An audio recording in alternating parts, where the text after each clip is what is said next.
I thank you, members of English Pen and members of the jury, for honoring me with the Pen Pinter Prize. And I'd like to begin by announcing the name of this year's Writer of Courage, who I've chosen to share this award with. My greetings to you, Allah Abdel Fattah, Writer of Courage, and my fellow awardee. We hoped and prayed that you would be released in September, but the Egyptian government decided that you were too beautiful and too dangerous a thinker to be freed yet. But you are here in this room with us. You are the most important person here. From prison, you wrote, I quote, "My words lost any power, and yet they continue to pour out of me. I still had a voice, even if only a handful would listen." Unquote. We are listening, Allah, closely. Greetings to you too, my beloved Naomi Klein, friend to both Allah and me. Thank you for being here tonight. It means the world to me. And greetings to all of you gathered here, as well as to those who are invisible perhaps to this wonderful audience, but as visible to me as anybody else in this room. I'm speaking of my friends and comrades in prison in India, lawyers, academics, students, journalists, Omar Khalid, Gulfisha Fatima, Khalid Saifi, Sharjeel Imam, Rona Wilson, Surendra Gadling, Mahesh Raut. I speak to you too, my friend Khurram Parvez, one of the most remarkable people I know. You've been in prison for 3 years.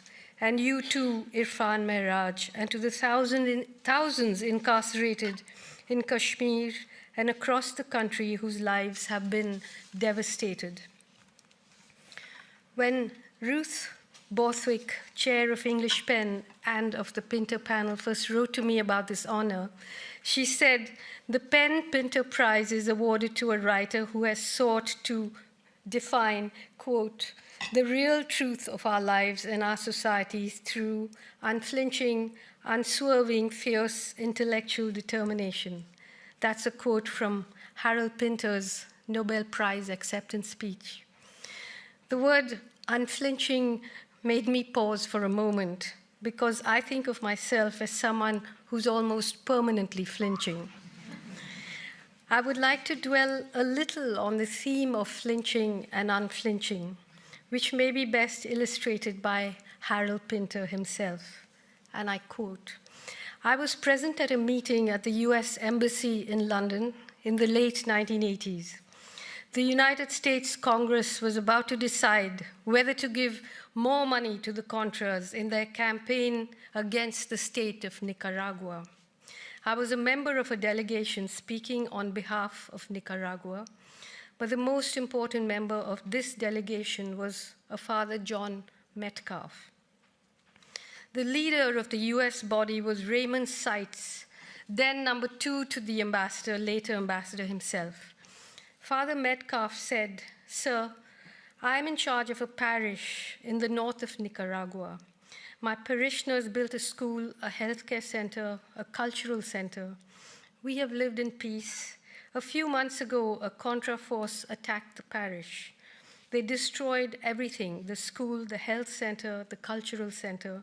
They raped nurses and teachers, slaughtered doctors in the most brutal manner. They behaved like savages. Please demand that the US government withdraw its support from this shocking terrorist activity.' Raymond Seitz had a very good reputation as a rational, responsible, and highly sophisticated man. He was greatly respected in diplomatic circles. He listened, paused, and then spoke with some gravity. 'Father,' he said, 'let me tell you something. In war, innocent people always suffer.' There was a frozen silence. We stared at him. He did not flinch." Unquote. Remember that President Reagan called the Contras, quote, "the moral equivalent of our founding fathers," a turn of phrase that he was clearly fond of. He also used it to describe the CIA-backed Afghan mujahideen who then morphed into the Taliban, and it is the Taliban who rule Afghanistan today, after waging a 20-year-long war against the US invasion and occupation. Before the Contras and the Mujahideen, there was the war in Vietnam and the unflinching US military doctrine that ordered its soldiers to kill anything that moves. If you read the Pentagon Papers and other documents on US war aims in Vietnam, you can enjoy some lively, unflinching discussions about how to commit genocide. Is it better to kill people outright or starve them slowly? Which would look better? The problem that the compassionate mandarins in the Pentagon faced was that, unlike Americans, who, according to them, want, I quote, life, happiness, wealth, power, Asians stoically accept the destruction of wealth and the loss of lives and force America to carry their, quote, strategic logic to its conclusion, which is genocide, unquote. A terrible burden to be borne unflinchingly. And here we are all these years later, more than a year into yet another genocide. The US and Israel's unflinching and ongoing televised genocide in Gaza and now Lebanon in defense of a colonial occupation and an apartheid state. The death toll so far is officially 42,000, a majority of them women and children. This does not include those who died screaming under the rubble of buildings, neighborhoods, whole cities, and whose bodies have not yet been recovered. A recent study by Oxfam says that more children have been killed by Israel in Gaza than in the equivalent period of any other war in the last 20 years.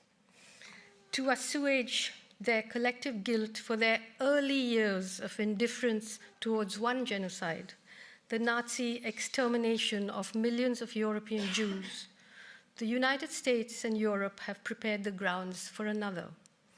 Like every state that has carried out ethnic cleansing and genocide in history, Zionists in Israel, who believe themselves to be the chosen people, began by dehumanizing Palestinians before driving them off their land and murdering them.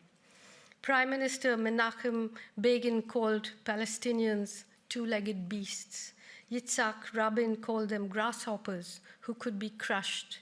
And Golda Meir said there was no such thing as Palestinians. Winston Churchill, that famous warrior against fascism, said, "I do not admit that the dog in the manger has the final right to the manger, even though he may have lain there for a very long time," and then went on to declare that a higher race had the final right to the manger. Once those two-legged beasts, grasshoppers, dogs, and non-existent people were murdered, ethnically cleansed, and ghettoized, a new country was born. It was celebrated as a land without people for a people without a land. The nuclear-armed state of Israel was to serve as a military outpost and gateway to the natural wealth and resources of the Middle East for Europe and the US, a lovely coincidence of aims and objectives. The new state was supported unhesitatingly and unflinchingly, armed and bankrolled, coddled and applauded, no matter what crimes it committed. It grew up like a protected child in a wealthy home whose parents smile proudly as it commits atrocity upon atrocity. No wonder today it feels free to boast openly about committing genocide. At least the Pentagon Papers were secret. They had to be stolen and leaked. No wonder Israeli soldiers seem to have lost all sense of decency. No wonder they flood the social media with depraved videos of themselves wearing the lingerie of women they have killed or displaced. Videos of themselves mimicking dying Palestinians and wounded children or raped and tortured prisoners. Images of themselves blowing up buildings while they smoke cigarettes or jive to music on their headphones. Who are these people? What can possibly justify what Israel is doing? The answer, according to Israel and its allies, as well as the Western media, is the Hamas attack on Israel on October 7th last year, the killing of Israeli citizens and the taking of Israeli hostages. According to them, history only began a year ago. So this is the part in my speech where I am expected to equivocate to protect myself, my neutrality, and my intellectual standing.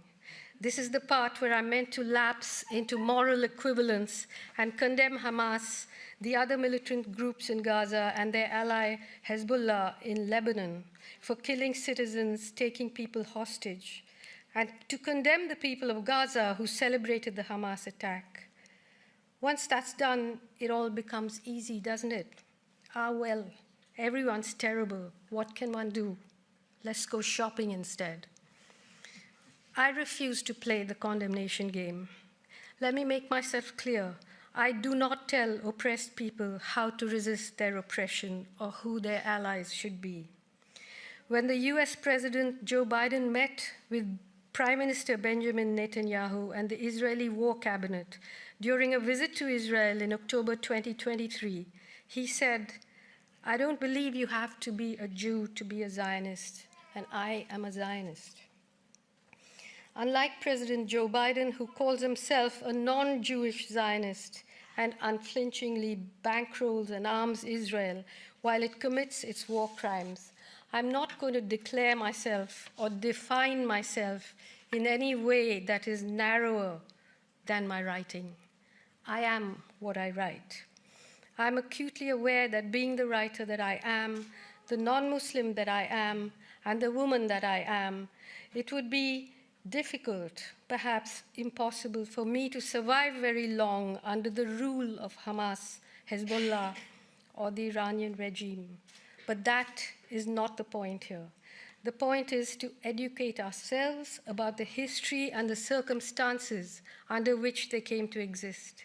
The point is that right now they are fighting against an ongoing genocide. The point is to ask ourselves whether a liberal, secular fighting force can go up against a genocidal war machine. Because when all the powers of the world are arrayed against them, who do they have to turn to but God? I'm aware that Hezbollah and the Iranian regime have vocal detractors in their own countries, some who also languish in jails or who have faced far worse outcomes. I'm aware that some of their actions, the killing of civilians and the taking of hostages on October 7th by Hamas, constitute war crimes. However, there cannot be an equivalence between this and what Israel and the United States are doing in Gaza, in the West Bank, and now in Lebanon. The root of all the violence, including the violence of October 7th, is Israel's occupation of Palestinian land and its subjugation of the Palestinian people. History did not begin on October 7th, 2023. I ask you, which of us sitting in this hall would willingly submit to the indignity that Palestinians in Gaza and the West Bank have been subjected to for decades? What peaceful means have the Palestinian people not tried? What compromise have they not accepted, other than the one that requires them to crawl on their knees and eat dirt?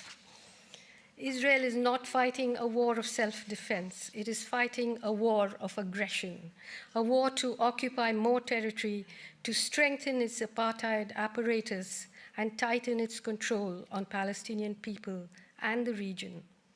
Since October 7th, 2023, apart from the tens of thousands of people it has killed, Israel has displaced the majority of Gaza's population many times over. It has bombed hospitals, it has deliberately targeted and killed doctors, aid workers, and journalists. A whole population is being starved. Their history is sought to be erased. All this is supported both morally and materially by the wealthiest, most powerful governments in the world and their media. And here I include my country, India, which supplies Israel with weapons as well as thousands of workers. There is no daylight between these countries and Israel. In the last year alone, the US has spent $17.9 billion in military aid to Israel.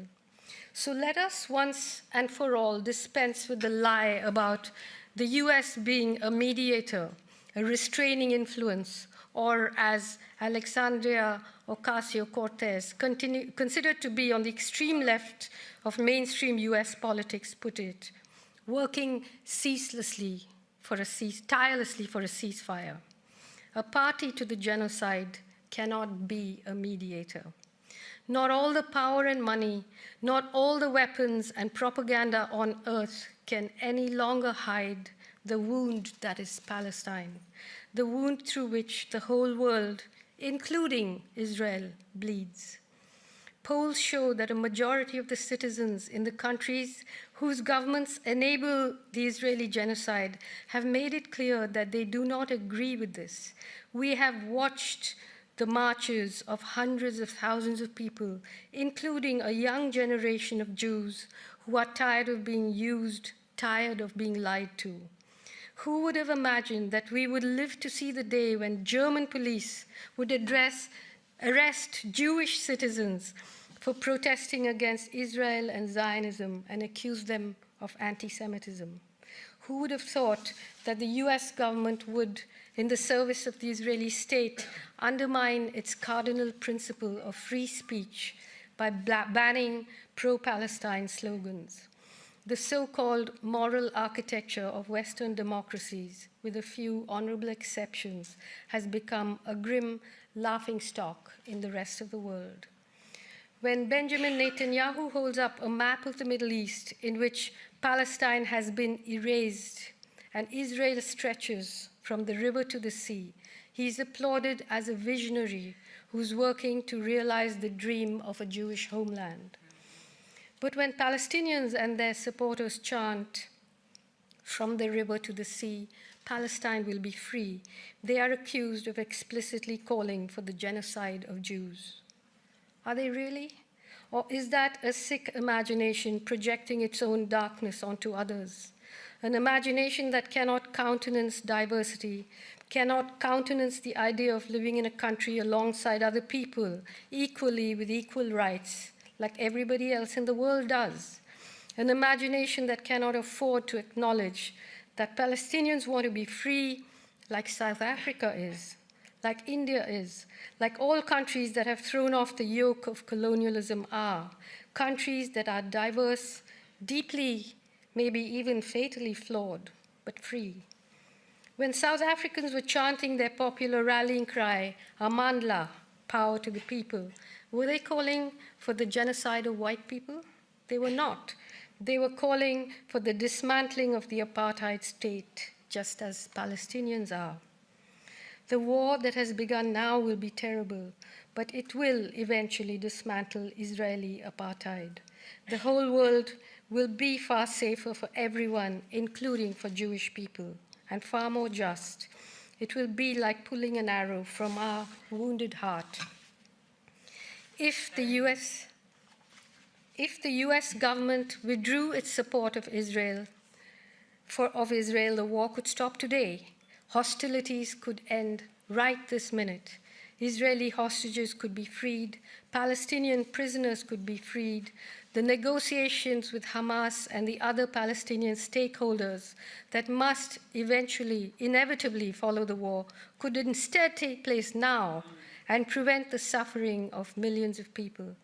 How sad that most people would consider that a naive and laughable proposition. As I conclude, let me turn to your words, Allah Abdel Fattah, from your book of prison writing called "You Have Not Been Defeated." I have rarely read such beautiful words about the meaning of victory and defeat and the political necessity of honestly looking despair in the eye. I've rarely seen writing in which a citizen separates himself from the state, from the generals, and even from the slogans of the square with such bell-like clarity. And I quote, "The center is treason because there's room in it only for the general." The center is treason, and I have never been a traitor. They think they've pushed us back into the margins. They don't realize that we never left it. We just got lost for a brief while. Neither the ballot boxes, nor the palaces, or the ministries, or the prisons, or even the graves are big enough for our dreams. We never sought the center because it has no room except for those who abandoned the dream. Even the square was not big enough for us, so most of the battles of the revolution happened outside it, and most of the heroes remained outside the frame. End quote. As the horror we are witnessing in Gaza and now Lebanon quickly escalates into a regional war, its real heroes remain outside the frame, but they fight on because they know that one day, from the river to the sea, Palestine will be free. It will. Keep your eye on your calendar, not on your clock, because that's how the people, not the generals, but the people fighting for their liberation measure time. Thank you.